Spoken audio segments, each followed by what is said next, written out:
Hey everyone, welcome to Dragon Maid. This is like a mid-season kind of a little bit of extra on the side because the beach episode came out, episode 7. But I have Skyline with me Hello. and Highways here. I mean, Hello. yep, it's rare to get him once in a while.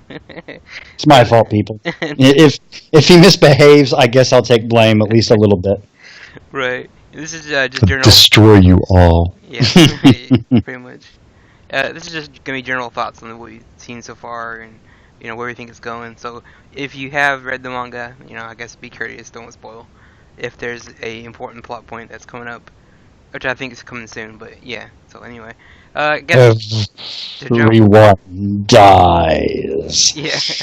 I guess so. Like you said, it's if you're not watching it. I mean, by now I think most people are watching it. It's all over the internet. It's kind of hard not to at least see a GIF here and there or wherever you want to, images. But yeah, so obviously this is a Kyoto Animation doing a manga adaptation, which most people probably know the last one they did was Nichijou. So this is fun seeing them go back to that, at least for me, to see them do a comedy. But so what are you guys' general thoughts when you heard about this coming out? I guess I'll start with Highway. Were you curious about it or not really? I was curious because I'm always curious when Kyoto Animation does something. But I was a little wondering just what they're going to do with it because I did read a few chapters of the manga, and it was all right, and it was but it didn't have I didn't get far enough to get where we are in the show now, and it's been really surprising how well they've done putting the show together. Especially in the first episode, I was actually a bit disappointed because it just felt like they were limited somehow. And I think I commented about that, but I felt like for some reason the show felt penned in by Kobayashi's small apartment and this big dragon inside of it. But it just seemed like there just wasn't any room to breathe in the show. And after the second episode on, and it's been much better. Right, yeah, I can see that, yeah. It's sad when dementia takes over, Highway. I'm sorry. I'm kidding. I never got that feeling. I mean, what did you mean? It was it felt hemmed in by that. I mean, was it the scripting? Was it the characterizations, or what? I don't know. It just felt like they were trying to get stuff out of the way that maybe they just needed to get out of the way, but it felt like I don't know. It just felt like everyone was still too cautious around each other, and it felt perfunctory, perhaps. Not even that. It felt like a social situation where you maybe don't know a couple people, so you really watch what you say. And so there's always kind of a strain, and you don't want to make like what you might think is a funny joke because it might rub someone you don't know the wrong way, and then you'd be in this real awkward situation. But you're in this real awkward situation anyway because you're not acting freely. That's how it felt. So you're not saying it was technical inexperience on the animators' parts that made it feel that way, but they did it deliberately. I don't know. Maybe it was deliberate, but it just the episode didn't have that impact I was kind of hoping for, but which would have been like a unrealistic expectation. Mm-hmm. But it was just not quite there, and I was kind of like, I hope it gets better, and then it did. So they but it really felt like it opened up a lot in the second episode. You didn't have to wait long, huh? You didn't have to wait long. Yeah, the second episode, that's good. Yeah. I didn't really get that. I felt that they introduced the two main characters, which is it's always going to be Toru and Kobayashi. It always goes back to those two. And so maybe it needed to feel just those two. It needed to be a little bit hemmed in as, because Kobayashi basically more or less asked a stranger to live with her when she was drunk. Not exactly the best thing to do when you get right down to it, but that always felt to me, because the show always feels a little bit expansive. Because Kyoto Animation is really good at adding extra layers. Because, if you go back and read the K-On! Manga, you wonder, where did you people get this show? Mm-hmm. how did you make this? And you realize they made that by expanding, giving the story time to breathe, letting it break out of the shackle of the four koma, which is exactly how the manga for Kobayashi-san reads out. It's a gag strip that comes along every now and again. I mean, the big gag for the first couple of strips was, oh my God, I let a dragon into my house. What is my problem? And in this regard, it always felt like, I mean, she invited a stranger to her house after a night of drinking. Kobayashi-san has some regrets in life. You know, or she's a bit too freewheeling when it comes to that sort of thing. So that's the feeling I got from the first episode, and she got lucky, or this opportunity came along. With Toru and the other dragons, they run on pure metaphor. You know, I mean, you know, Twitter is all over that being a lesbian relationship. That's perfectly acceptable. It could be something else, but it heavily leans towards the other direction. When you get right down to it, I think that's, I can't remember the full name, but I'll just call the mangaka Cool, because that's the only part I remember. But that's the specialty of that mangaka is kind of alternate relationships or odd relationships to where you have to, like, oh, this person's fine. You just have to go that little extra mile. Yeah, I can see. I can agree on that. I mean, episode one, at least for me, felt like it was, I guess, kind of like a bridge version of the story. They were like, okay, she met a dragon in the woods, she was drunk, saved it, and the next day she lives with her. Like, they give it kind of like a rushed kind of feeling, but at the same time, they kind of got to get these two characters out of the way. I mean, they're the mains they got to focus on, but yeah, so I guess from that we'll jump to like characters because we're talking about them anyway, so. Well, if I could say one thing about the whole setup of like Toru showing up and saying, "Yeah, you invited me to live here," right? And Kobayashi doesn't say no. Yeah, that's right. And I like how that ties in later in the show, and we'll get back to that, I think. Right. Yeah, we will. I guess character-wise, I know Kana is introduced episode 2 or 3. I forget which one, but as far as what I read in the manga, I read to her appearance, and I would say reading it is, 100% to me at least, I felt it's different than watching it. Reading it was like you didn't get the real impact of, the emotion behind it. Obviously, the acting and music helped. She felt more predatory, didn't she? Yeah, she was very kind of at the beginning very defensive for Toru. She's like, "No, you need to come go back home." And in Kobayashi's face. Yeah, and she was like, "You took her from me," and all this. And there's a few people having fun with the subs, calling her a cuck lord. I'm like, it's a little weird, modern. I guess that's fine. Even what do they call her? They called her a cuck lord, which is a new internet term thing. But even the dub, I watched a dub clip of that. They used that same line as well, and I'm like, the dub. You didn't need to put it in there either. The subs are the same way. I was like, you don't need to add that, but it's fine. I don't really care. I thought it was pretty funny how even the dub used it, subs used it too. I'm like, is that really written in the manga? I mean, I don't think so. It's no, it's not. It's not in the manga at all. It's them having fun, but yeah. I guess Funimation's from the DC Comics crowd. They absolutely have to be able to protest the not gays. Yeah, I mean, they just want to throw it in there just because. We're not gay. I mean, it's totally okay, but we're not gay. It's like, shut up. I don't care. So I guess I'll ask Skyline, like, out of all the characters, I mean, it's going to be an obvious answer. Who's your favorite dragon, or your favorite character? I mean, yes, of course. I like Kana, but Luluko really does appeal in that mainly because sometimes she just doesn't fit. Because I mean, what is this routine? What is this her coming on to a little boy? I mean, what? Well, yeah. Luluko's a different show.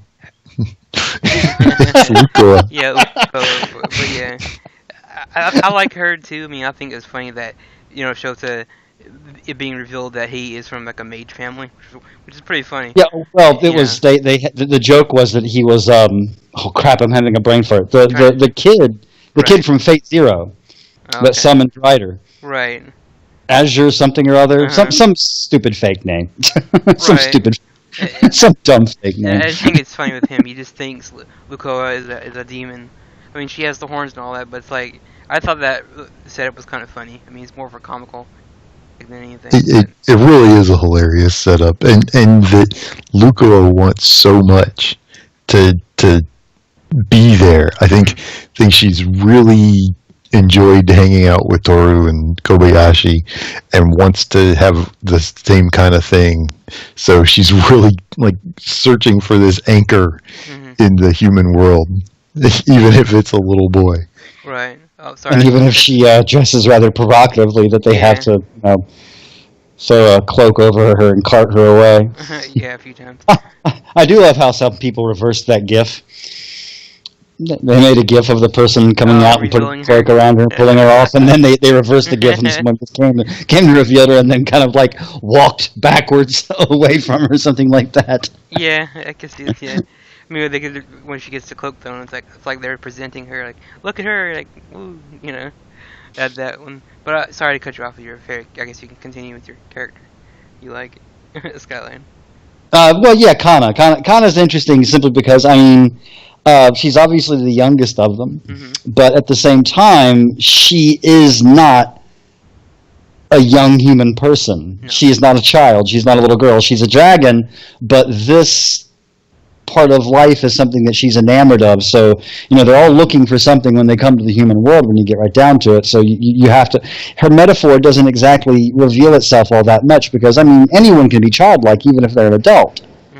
Because, you know, that's what Fafnir is looking for. He's looking for simplicity. Right. When you get right down to it. So what exactly is Kana looking for? And I think that's maybe perhaps a childhood she never had as a dragon. Right, because, I mean, this episode, I guess, is where, you know, she goes to Riko's house for the first time, and they're hanging out, and there's a scene that she's just like, I want to get closer to you, and it's almost like, I almost want to be like, I think Kana's more mature a little bit, and not really super mature in those scenes, but she's kind of pushing herself on the other girl, like, I'm like, I was confused on that, I'm like, is she aware of what she's doing, or? I think she's just I think she's a very direct character. I mean, because in the 7th episode during the beach episode, she said 3 times in a row practically, okay, you need to stop messing. I'm here being in this human world to play, and you guys are not playing, and this is making me really agitated, and I'm a child, so we need to go play now. She's very, very direct. And I kind of like characters like that sometimes that are very direct, that can cut through other characters that are trying to be a bit more complex and different things like that. But yeah, I haven't quite figured her metaphor out, but I think she's just trying to relive a childhood she never really got to perfect or never wanted to get it right. Right, I can see that. And even you know, the comical gag with her character, I guess, is eating random things, bugs, crabs. I thought she was gonna eat the crawdad in episode 7. I was like, she's gonna eat that too because might as well. Well, you know, that would have been 3 eatings in that one episode, so I guess I want to keep it 2. That's the funny part, when she's petting the dog, and someone had the caption, "Don't eat it, don't eat it, don't eat it." Like, I thought she ate the dog, I would have laughed. But by the way, Twitter, start thinking a little bit more when you start going through some of these images and going through some of these thoughts, because, you know, there was the idea that no one was feeding Kana, so she had to, you know, eat what she could. That was inappropriate. I'm absolutely certain that Toru and Kobayashi-san take care of her and make sure that she is very well fed. But everyone gets snack hungry. Well, I just think it's more of her, I guess, the comical thing of that character they throw in there. You know, yeah. Every now and again, people just want to eat a cicada. Especially if they're a dragon. Especially if they're a dragon. Right, people tend to forget that she is an animal technically. You get down to it. You know? They have different dietary needs than we do. I'm absolutely certain that you know, Toru's breakfast is well suited towards her. Right, I'm like, you know, cats and dogs eat bugs all the time. You know, yeah, so and if you've ever seen the videos online, cows will eat birds. Yeah, well, you know, animals, even if they're herbivores. Or herbivores, whichever you prefer, are opportunistic eaters. They'll eat whatever is ever nailed down. Right. So, Highway, who's your favorite characters or character? Really, my favorite characters are Toru and Kobayashi, and the relationship that they have. But it's mostly Toru and the way that she is so grounded in knowing what she wants. I mean, she gives, you kind of get this impression that she's like kind of being a kid, and Toru's kind of like a young adult. But then you get like the glimpse of when she's not a young adult, when she's been around and she's had a lot of bad things happen to her. Dragon Like, form weighs heavy on her, doesn't it? yeah, like Luca was saying, and the whole show is really good about giving this impression of dragons as powerful, strong, independent, and lonely, Mm-hmm. and not ever really being able to get comfortable. And the way that Toru is embracing this comfort just really resonates with me. Hmm. Yeah, there's a lack of domesticity in her life. She emphasized the fact that she never really, I mean, ruins, a cave, the mountainside, whatever. And then people came along and busted her up because, adventurers are like that. When you get right down to it, they have a tendency to kill first and ask questions later. Well, that's like the dragons in a lot of any kind of medium. They're always like feared. I've never seen a story where a dragon is like, oh, this dragon's awesome. He's great. He's nice to everybody. Maybe in Disney cartoons, but that's about it. Besides that, any other dragon I've seen is always hunted or feared or all that. I'm going to be running a fantasy role-playing game called Saga of the Goblin Horde here within the next couple of weeks, and your characters play goblins. Mm-hmm. And, of course, their viewpoints of humans are rather dim. Right. And they're always coming along and they're murdering us. I mean, why do they keep on doing this? We're perfectly happy in our nasty valley. We love it here, but you guys have to come along and kill us all the time. Why are you doing this?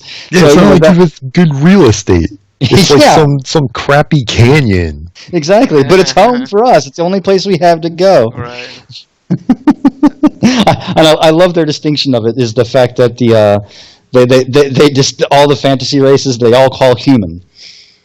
One's a forest human and they're stuck up.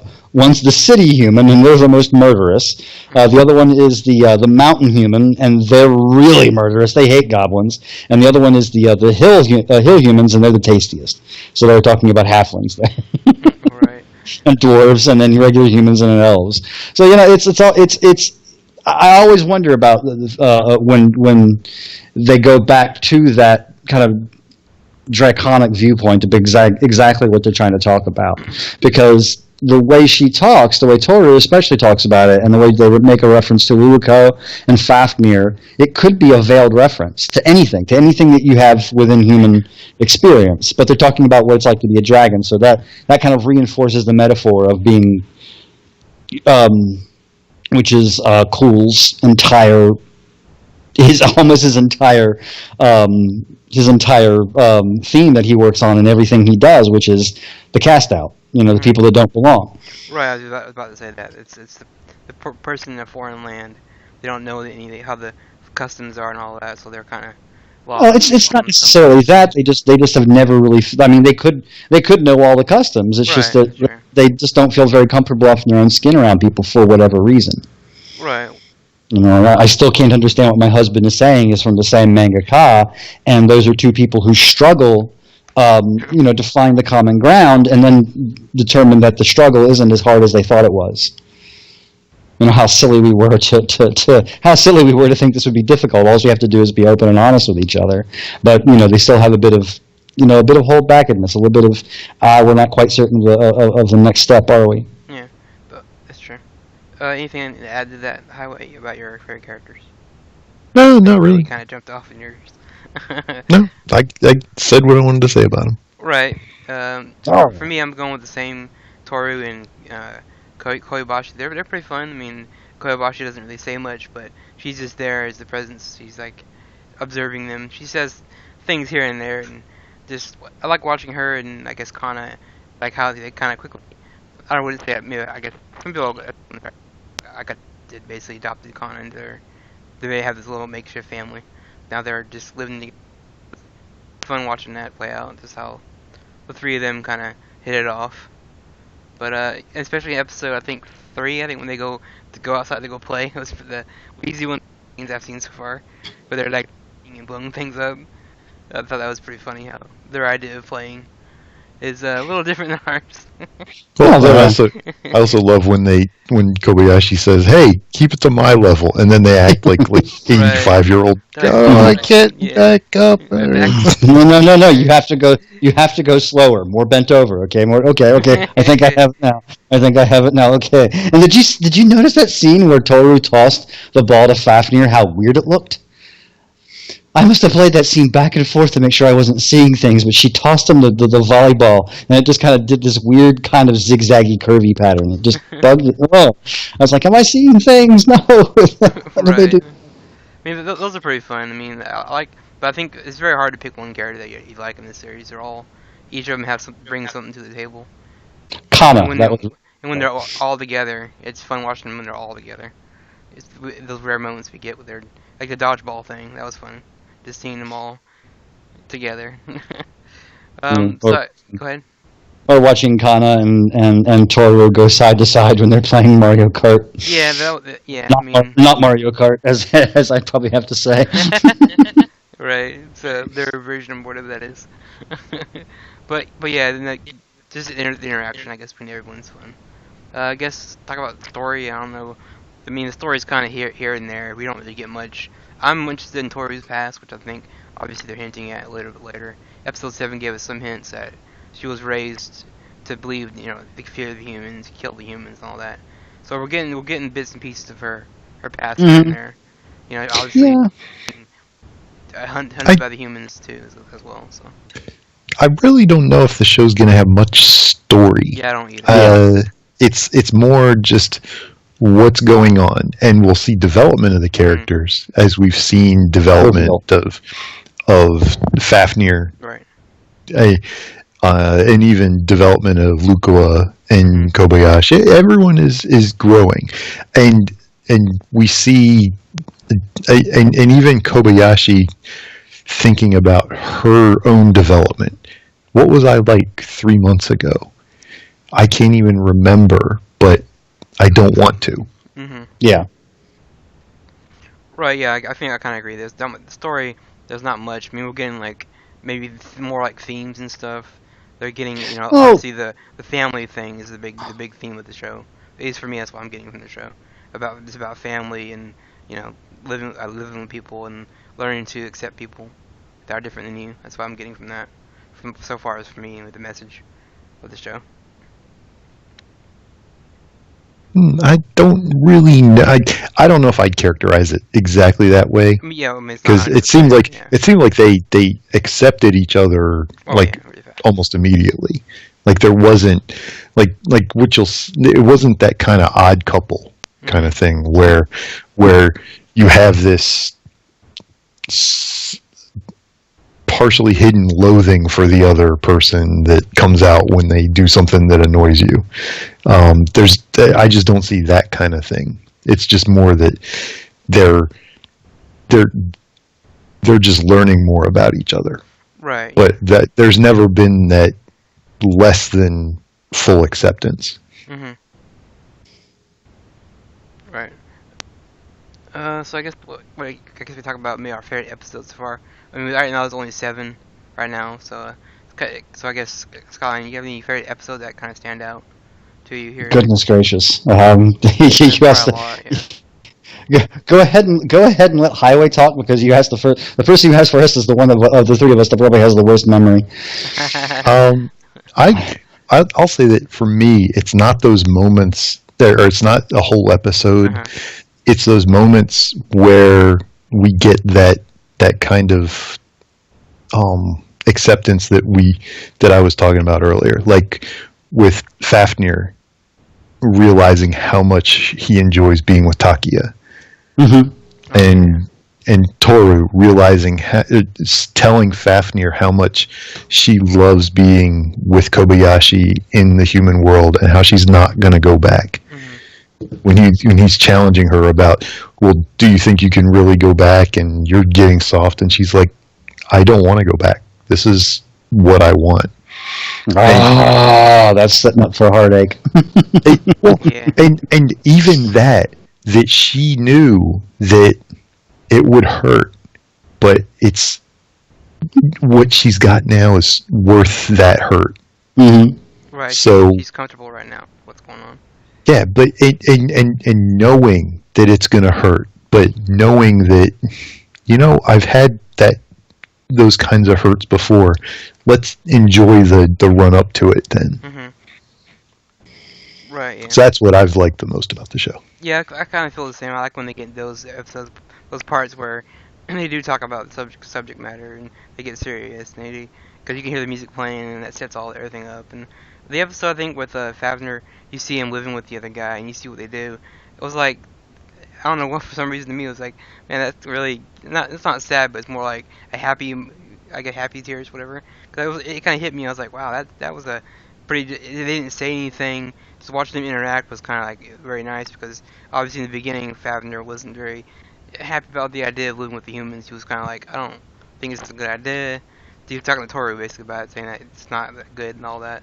But just seeing him come around was like, that was really, I guess, powerful. Just seeing that change in that character, it was like, it's pretty amazing. I guess seeing him finally, he sees what Toru is talking about now, and he understands somewhat how she likes being with Kobayashi. So I guess those moments are nice. Yeah.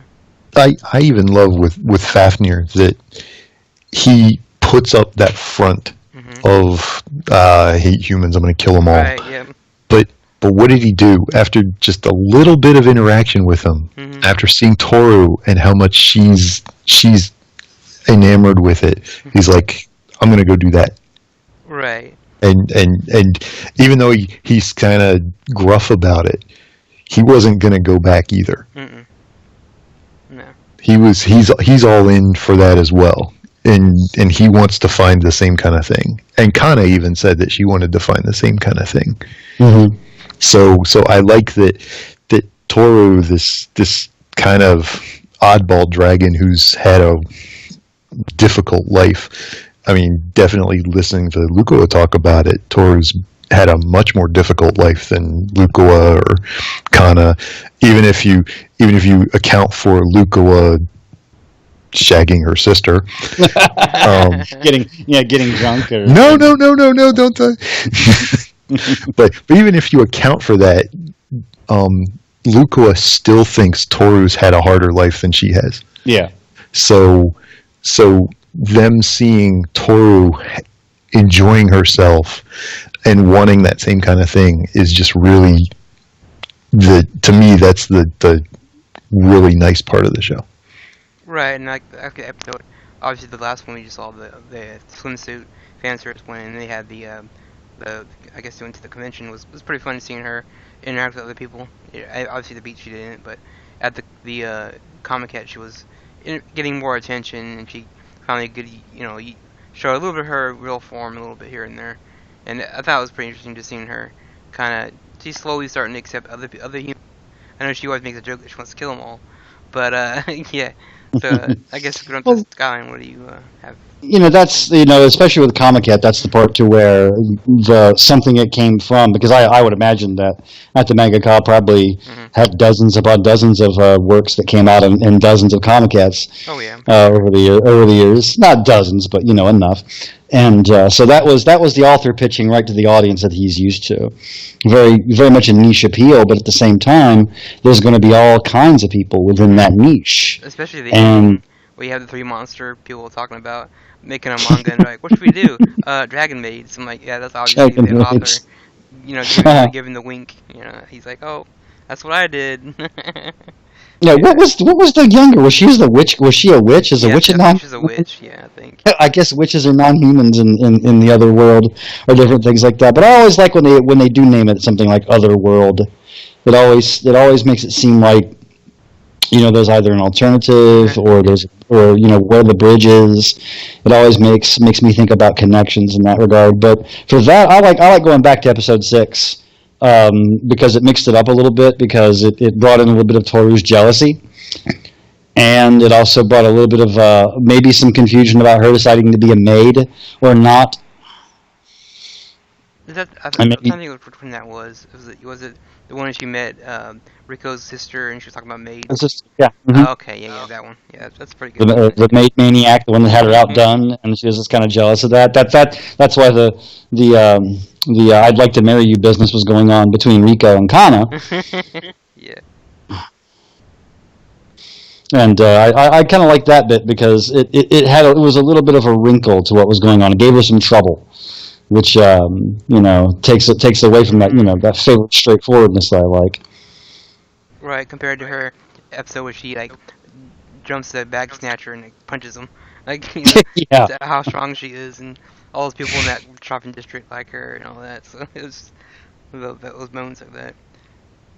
I do think that my favorite part of what Toru's done, though, just from a joke standpoint, is when she was taking that petty revenge on Kobayashi's boss Oh God, yeah. and just knocking him down and knocking him down and knocking him down, and just keep doing that because she's there and there's that little bit of dragon vengeance and she knows she can't go too far, but screw this guy. Right, I think some people are saying that they want to have a Toru at their work too when they get aggravated, could take out their aggression on someone when they don't have to. Like Toru can do for me, like this guy's bothering me, you deal with that. I like the ending of that little part where as she knew Toru was there, like yeah, I kind of figured it was you. Well, she knew, but she wasn't sure. Right. And it went back to the part where after Toru first tripped the boss, and she looks over and Kobayashi's staring right where she's at. Right. Yeah. That was probably the hint. Yeah. Yeah. And then you got Kana at school. Those episodes are pretty funny when she's learning about that kind of lifestyle. I mean, it was cute watching her. Them ask her, "You want to go to school?" And she's like, she wanted to because it's something that she never experienced. So just seeing that was kind of fun, watching that. But then you see Rika, who's just, I don't know what kind of, she's like a secondary sometimes, but not really. She's a weird character. That other human girl just. She's a little bratty kid. Yeah. Yeah, she's Like, six. that's She's what it is. she's an elementary school student. She's trying to figure out things, and as much as anyone else Who has is. like a massive heart on for the little dragon girl, but that's fine. It's more playful between those two right now. I think that- she's 6. I thought she was more like 10. I thought they were like 10-year-olds. I don't know. But anyway, go ahead. Sorry. yeah, I love the thing I love about Kana going to school is how much she's just playing them. Right. That she's like, well, what am I gonna do to be popular? What am I gonna do to avoid being bullied? How do I? I mean, she could have if Rika was going to just bully her, she could have just beat the crap out of her. But instead, she totally like defanged her and ingratiated herself without like joining the Saikawa clique or anything like that. Right. Yeah. So yeah, I thought it was funny. People like they make jokes that we get the Toru Kobayashi, that kind of adult Yuri between them. We get the kid version. They like the kid version more, I think. But I guess on that subject, what do you guys? I mean, obviously this is Kyoto. They're not gonna go full on Yuri. They never have, never will, and they probably will never in the future. So I think they've gone full enough when you get right down to it. This this is what Yuri is. Right. Yeah. That it's not the physical relationship. True. It's the Shared question. space. It's the looking. It's the I love you and together. It's not the part that goes farther than that. So Right. so it is, and I think they've done really well in keeping that in the forefront of the show. It'd be real easy to as Skyline said about the dub, to straight wash it. And Yeah, that pissed me off. Funimation, stop doing that shit. But to make it so that it's not no, I love her, or make it be, oh, I love being with you, or something like that, or I have fun here, and but there's always that greater subtext with the way that it's being done. Right. I mean, I always see that complaint about shows like this. Flip Flappers have the same issues people complain about, that it sets up that idea that they never go through with it. I guess most people on the internet to classify it as real Yuri, there has to be a kiss somewhere, somehow, Well, some way. the thing is, No. real Most Yuri people, doesn't have a kiss. right? I Right. don't think that it needs it either. For me, It, no, like you it said, can't. well, There's this is the guy who's reading all the Yuri shoujo Yeah, yeah. I mean mangas. there's on the internet. The internet conflates everything right? because Especially they don't know the meaning of the words anymore on the internet, for crying out loud. Okay, Yuri does not conflate with lesbianism. Well, I mean, Those are yeah. two completely separate things. I mean, the circles, So the circles I follow anyway, they're like that. You talk about it as, yeah, for them, but they want it to be like that, I think it's a very Western thing. right? Like Mhm. for Westerners, that Uh-huh. it's lesbianism, Right. but there's not nearly that much of the all the way in Yuri. Right. Exactly. there are older lesbians I know who I've introduced to the show who watch it, and to them it's absolutely wonderful because it's comfortable. It doesn't have to worry about the sexuality of it Right. or the coupling of that. They like it because it's a household that has to function. That's what they like about it. Right. Yeah. I think Because I mean, when you get right down to it, especially in Western societies, from a patriarchal or a man's point of view, two women getting together to have sex, oh, I love that. Two women getting together and adopting a daughter, nope, sorry, not happening. That is what they're responding to very strongly, is the fact that this is a family that created it, that was created, without the need of without the need of permission from anybody. Without the need of anyone else's input, it was created for itself. I mean, for me, I And kind of classify it maybe as more like playful Yuri. I mean, they're not gonna. Obviously, like you said, they don't need to have that. It's already said that they are in this relationship. They kind of like they're a family, like you said, so they don't really need to have the extra step. I mean, for most people, they want that, but from an anime perspective, as far as I'm concerned, as studio Kyoto, I just don't think they will go that. I mean, back in the day when they did Clandid, the biggest running joke is the characters hold hands. That's their signification of them kissing, basically.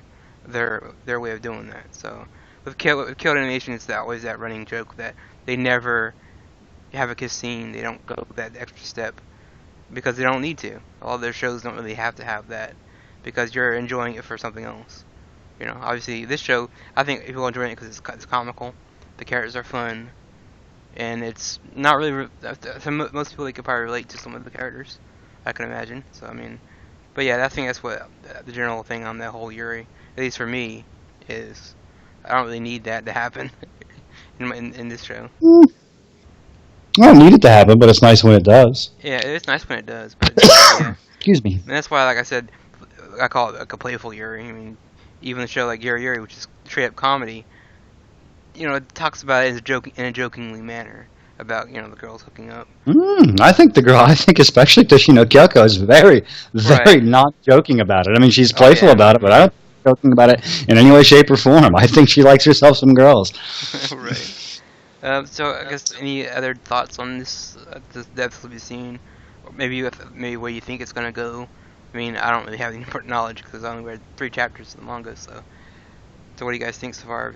You enjoying it? You think it's gonna be a bigger story later, or not really? You think it's just gonna be? Nah, Wait I it don't out. think they're gonna do anything more with the story. It's gonna do the same thing. It's gonna expand. I mean, they're like they said. I do like the little editorial comments in the show titles. Mm-hmm. That like next episode they're gonna introduce Elma, Right. Finally. I've been waiting for And- her. and like I said, yeah, about time. They always do that. They always do that because they know, lots of shows know that they have to have everyone in the OP. Right. And even in the beach episode, they had it in the caption. Frankly, the fan service episode. Yeah. Tell me what this But- is. Yeah, but I think it's kind of that they'll introduce Elma, Uh-huh. and we'll get a little bit more. I think we might get more about Kobayashi just because of what Elma's position is and what Yeah. she's doing. Yeah, in the opening, they show her as in an office space. She's dressed as an office lady. So I'm assuming she probably works at the same office building. Then Kobayashi never knew she was a dragon. Cause it looks like, Right. from what I'm getting, she's been there. Maybe she's been there the longest of any of the dragons.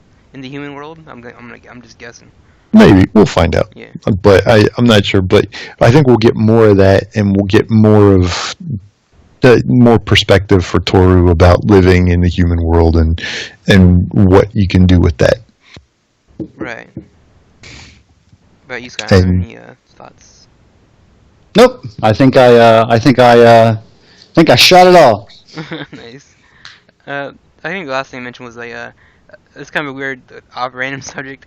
People were on episode, I think 7, obviously the new one, talking about, I guess, anatomy and structure of how Toru's tail works compared when she's wearing a swimsuit. And it was a big, funny topic on Twitter, and I was talking to people about it, saying, obviously based on the spine, but people are also confused of why she didn't have her tail at all in the episode. I was like, well, she casts illusion magic, maybe? She does have that ability. I mean, how does she shrink down to size? I mean, right, yeah. Exactly. I mean, to me, it goes back to the metaphor, and that metaphor. I mean, if you'll notice another thing, Kana more often than not has her head horns obscured or missing than any of the other characters do, who always have their horns out. Fafnir passes for a complete human at all times, except when he showed up the first time. Except for when it showed up the first time, and that seemed to kind of like make its mark on it. Always appear human. And is Kana a chubby kid? No, not really. I mean, or is that just the design aesthetic of everybody, and she's kind of squished down, and that's how she scales? I think it's more that we're so used to hyper thin anime characters. These wispy brooms or something like that. Yeah, I think that she's just normalish looking. Yeah. I mean, if you compare it to like other child characters like Renge from Non, it is a little weird that the emphasis on Kana's thighs are so. Obviously, that's where the camera always assumes because the thigh height. Well, the only reason I asked is because I've known. I've known my nieces, I've known their friends, I've known my daughter's friends, and it's just, kids come in all shapes and sizes and stuff like that, and I'm just thinking that, if she's a chubby kid, that's something that another chubby little kid can watch and say, hey, that girl is really cool, And that's what I'm getting off of that. Unless you go to Luca and you're like, oh my god, her boobs are massive. Like, oh, I don't know what Luca was seeing when she decided to take on the human shape. That's like Pyway said. She's from another show. Yeah. She's from the spin-off that they didn't have a chance to spin off yet. That they just keep on crashing into on occasion. So yeah. I do wonder what because I think that there definitely is something about this is my human form, and I can change things. Like I can change the way my scales look, but this is the way I look like. So Toru is a D for dragon, and Luca is larger than that. I mean, I know from D&D style fantasy that there are half dragons. There are steps between, or that there is also legends that I remember reading from older stories, specifically a couple of comic books where. Dragon children were so rare that they would shape change them to another race and have that other race take care of them. Right. So it's somewhere in the dragon's magical DNA is the capacity to be able to shape change to the form most advantageous to where they want to fit into. Right. They can't keep it all the time. I mean, I always hear that about stories where myths that the gods would turn into a human form, have a child, and I've had friends ask me how would I fit the dragons and how they shape and transform into sit-down RPG form. And I went, well, one, don't try to use it for power gaming because it would be a comedy game I'd be playing and not a and not a straight-up action adventure thing to where you can use and abuse the dragon rules for your min-maxing pleasure. That's not how this works out. So, I mean, asking where her tail went, that's kind of like asking really how fast the Millennium Falcon can go. It can go as fast as the plot needs it to go. I mean, I just noticed that there was a guy on YouTube who was reviewing. We haven't seen Kana's tail in over 5 episodes. Where are your priorities, people? Well, I mean, that's the thing with, a lot of people watch anime, and it shows you they watch anime for different reasons, or something will catch your eye that no one really thought of, or they didn't draw her tail in the entire episode. How stupid is Kyoto? I hate Kyoto Animation. They didn't draw her tail. They forgot to put her tail in. They're so stupid. I haven't seen that yet, but I've seen more people. Move out of your parents' house, dude. I've seen people just kind of like question like where it's there sometimes, sometimes it's not. But for me, I don't have an issue with that. It's fine. I mean, I don't really care either way. But yeah, that is an interesting question that you brought up about their human forms. Like, how did they get these human forms? I was thinking about it earlier. I'm like, maybe they saw someone in their world that looked like that, and they're like, that looks like a interesting person. See, So they copied that form. I don't think know? it's that. I think that they have an inherent human form. Right. Like Kana's got an inherent human form that's shorter and white So you're and basically like that. like saying that she doesn't. They didn't really have these predetermined body forms. They just had them the entire time. No, I'm saying they did. Okay. Like they didn't choose it. They didn't say, "Oh, I want to look like that," or "I want to have this butt and this hair and stuff like that." It's just the way they are. So there's no real choice there. Mm-hmm. They can choose what to wear, but they can't really choose what they look like. Right. Yeah. Like I said, it is interesting questions like how did those forms take how they take those forms, like where did they come from and all that. Kind of interesting idea. I don't know if they're going to talk about it, but for me, it's like if that's the case, they could just change whatever they wanted to, but they don't. So it does. Well, that's the thing. I don't think they can change anything. They have the human form. They have a dragon form. They might have another species form, but they look like if they had a turtle form, they'd always look like the same turtle. Right, because then they have you can't look like a different turtle. Because then they have their third form where they can put the wings out and the tail out, but still maintaining a human form. Like, I liked how they portrayed that as a relaxing. Yeah, same here. Like that even though all it is kind of like just this small tail, these little teeny wings, but this is more natural for me. It's like the equivalent of like taking your belt off after work. It almost is. I put on shorts. Right. You know, I mean, like if you go, wear a business suit to work, whatever. So like, getting out of those confining clothes. It's probably like that. Like, oh, I can finally relax now. Which, you would think full dragon form would be the ultimate relaxation for these dragons. But like you said, just the wings and the tail is good enough. Not even the real wings in the tail. Right. Just the little human-sized wings and tail. And I think the last thing I'll add, and then I'll stop talking about this show for a bit, was I like when Toru's in dragon form. It's like they draw her in this sometimes menacing look. She looks very like she could easily, like she always comments, wipe out all these humans. But then there are shots where they kind of like chibi-eyes it, where it's kind of a simplified form, where it looks like it's more goofy. Like the episode where they were giving her a bath and the roof of the building was pretty funny. Oh yeah, they bring in a cartoon sort of context when you get right down to it to suit the mood of the scene. And even like the fishing scene where she's fishing, the whole time she looks like she's in this super detailed form, but the voice is being kind of cute and all that. But I like the dragon parts where they actually can transform into full dragon just for a little bit. I know they don't do it a lot, but it's still fun. I guess that's it for this mid-season talk on this show. Probably do maybe a full series or overview when we're done. Just maybe there might be something that pops up later, or maybe a new dragon will become our favorite, which there's only one left, so I guess not really. But you guys got any last things to say? And I'll cut this off. Nope, just a wonderful show. Yeah, it's been pretty good. I'll have another dragon dentist write up coming out. Comment on it. Right. All right. Well, see you guys next time then. Next time.